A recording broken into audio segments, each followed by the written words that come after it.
Hormuz കടലിടുക്ക് വീണ്ടും ശ്രദ്ധാകേന്ദ്രമാവുകയാണ്, സംഘർഷഭരിതമാവുകയാണ്. ഇരട്ട ഉപരോധമാണ് അവിടെ നടക്കുന്നത്.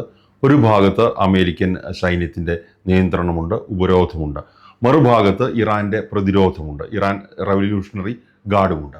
ഇത് അക്ഷരാർത്ഥത്തിൽ ഹോർമുസിനെ നരകതുല്യമാക്കിയിരിക്കുന്നു എന്നാണ് റിപ്പോർട്ടുകൾ. മേഖലയിൽ അമേരിക്ക നടത്തുന്ന ഉപരോധം സാധാരണക്കാർക്ക് നേരെയാണ് എന്ന് ഇറാൻ പറയുന്നു. കഴിഞ്ഞ ദിവസമുണ്ടായ അമേരിക്കൻ ആക്രമണത്തിൽ 5 സാധാരണക്കാർ, ബോട്ട് ജീവനക്കാർ കൊല്ലപ്പെട്ടു എന്നാണ് ഇറാൻ പറയുന്നത്. എന്തായാലും ഒരു ഇടവേളയ്ക്ക് ശേഷം മേഖല യുദ്ധഭീതിയിലേക്ക് വരികയാണ്. കഴിഞ്ഞ ദിവസമുണ്ടായ ആക്രമണത്തിൽ, ഇറാൻ്റെ ആക്രമണത്തിൽ ഫുജൈറയിലെ ഓയിൽ ഫീൽഡിൽ 3 ഇന്ത്യൻ ജീവനക്കാർക്ക് പരിക്കേറ്റു.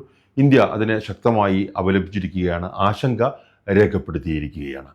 ഇതേ തുടർന്ന് മേഖലയിലെ സ്കൂളുകൾ ഓൺലൈനാക്കി, വീണ്ടും വെള്ളിയാഴ്ച വരെ ഓൺലൈൻ ക്ലാസ്സുകളാണ് ഇപ്പോൾ പറഞ്ഞിട്ടുള്ളത്.